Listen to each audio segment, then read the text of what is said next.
Well, congrats on the win. Pretty cool one over a legend like Clay Guida. What are you feeling coming out of that one?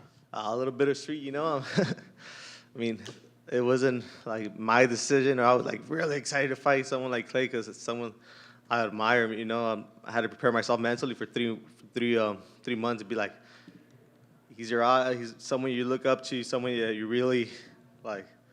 He was one of my heroes when I was growing up. I was telling Cub the story when I met him for the first time.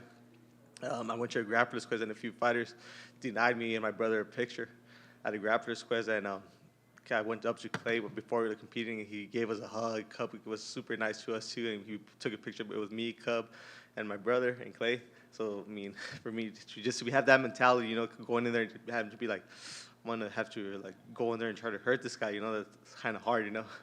Was there a moment in there where you kind of like had that epiphany where you're like, oh shit, this is Clay Guida?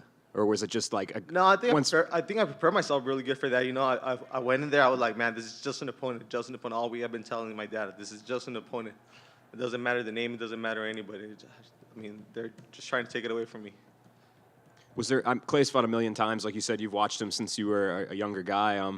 Was there anything that surprised you being in there with him that maybe you didn't realize from watching him all those years? Yeah, he's so tough, you know. I feel like a guy with a lot of good shots, and he just kept it coming. Yeah, and I mean, what does that do for your career? Do you feel like winning against a guy like him, somebody so notable? I mean, Clay is Clay, you know. I mean, he's everybody. I feel like what did my career is that a lot of people watch this fight, you know, because a lot of people like him. A lot of people wanted me to lose because not because of me, just because they're fans of Clay, you know. Clay has a big fan base, so I feel like that's the way to help me. Yeah, no doubt. I guess where do you go from here? Getting a win over a vet like him, you know, you're rolling now. What do you expect short term, long term? Any sort of goals you're setting for yourself? I mean, get 2 more fights this year at least, and I mean, hopefully be in the top 15 by the end of the year.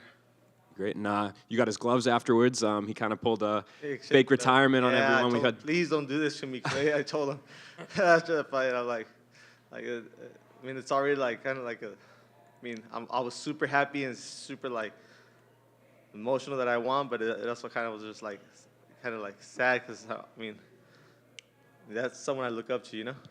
No doubt, man. Congrats on the win. I mean, I was telling Cub, like, I mean, I'm such a fan of Cub. He's like one of my heroes, and I hate everybody that fights you. I mean, that's how I feel. People, that's like when someone would fight Clay, I'd probably be the same way. Like, man, like that guy's fighting Clay. So that's kind of the feeling I had against myself a little bit. I got one more for you too. It's kind of interesting. You know, you started your career off 0-2, and here you are. You've won 4 out of 5 now. Is there any sort of thing you can kind of tack that up to, or was it just, you know, you stayed on the same trajectory and it just happened that the process worked out? I feel like I started really like trying to make an impression. You know, I thought the UFC was just like any other organization, but it's not. I mean, everybody's here is game. It's the highest level. I mean, it's hard, you know. Everybody here is the best fighter in the world. They all have the same dream, and they're all willing to live inside there, you know. So I mean, just being like going out there trying to take it all like in the first round and just trying to finish somebody, and sometimes that doesn't work. You just got to do what I did in this fight, just like go slow, like beat them up little by little. And that's something that Cub told me. You got to slow down. Like everybody's game at this level. Thanks, man. Thank you. Rafa, por acá. Hace rato Daniel Seluber decía que cuando se metió al octágono decía que sentía como en México por el apoyo de la afición. Al estar contra Clay, pues se escucharon más el apoyo para él. ¿Te afectó un poco eso o cómo lo tomaste? No, la verdad ni lo escuché, la verdad. Yo cuando ahorita que iba entrando, me quedé, ¿qué onda, hermano? Carnal, y que ¿quién sabe? Y yo dije, canijo, dije, sí hay mexicanos aquí, dije. Y pues yo nunca había venido a Kansas la primera vez, me entreno en Denver y ahí sí se miran mexicanos. Pero dije, pues tú estás más metido para adentro que de Kansas City. No, pero sí se sintió el apoyo de todos modos. Hoy ya son 2 victorias de por lo menos 2 mexicanos.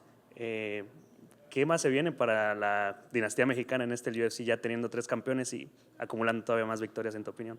UFC México, primeramente Dios. ¿Qué vendrá para ti? ¿Te vas a tomar a lo mejor un descanso? ¿Quieres apresurar un poco? Me gustaría regresar pronto. Me gustaría pelear en agosto y terminar peleando como a principios de noviembre o a finales de diciembre. Gracias, Rafa.